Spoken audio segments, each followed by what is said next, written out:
আজ আমরা কথা বলবো আইপিএফটি বা individual physical fitness test. Bangladesh সেনাবাহিনীর প্রতিটি সদস্যকে বছরে 2 বার এই কঠিন পরীক্ষায় অংশগ্রহণ করতে হয় এবং উত্তীর্ণ হওয়াটা বাধ্যতামূলক। আইপিএফটি হয়ে থাকে মূলত 2 দিনে। প্রথমেই আমরা জানব ডে 1-এ কী পরীক্ষা হয়ে থাকে। প্রথম দিন একজন সৈনিককে সম্পন্ন করতে হয় 4টি গুরুত্বপূর্ণ শারীরিক পরীক্ষা। প্রথমেই 1600 মিটার দৌড়, সময় 7 মিনিট। এরপর 2 মিনিটে 40টি পুশ আপ, 40টি রিচ আপ বা ক্রাঞ্চ এবং 6টি বিম বা চিন আপ সম্পন্ন করতে হয়। উল্লেখ্য, যে কোনো একটি পরীক্ষায় ব্যর্থ হলে তাকে আইপিএফটিতে ফেল হিসেবে গণ্য করা হয়।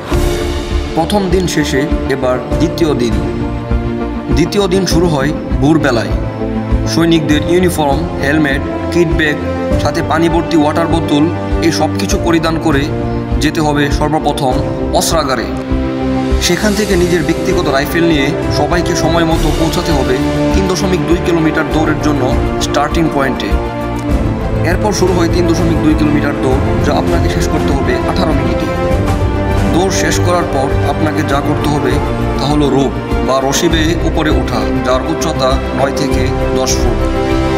রশি সম্পন্ন করে আপনাকে সম্পন্ন করতে হবে 6 ফুট ওয়াল অতিক্রম এবং এরপর ফায়ারম্যান লিভ, অর্থাৎ একজন সৈনিককে কাঁধে নিয়ে 100 মিটার পর্যন্ত যেতে হবে মাত্র 2 মিনিট সময়ের মধ্যে। এবং সর্বশেষ 50 মিটার সাঁতার সম্পন্ন করার মাধ্যমে শেষ হয় আইপিএফটি।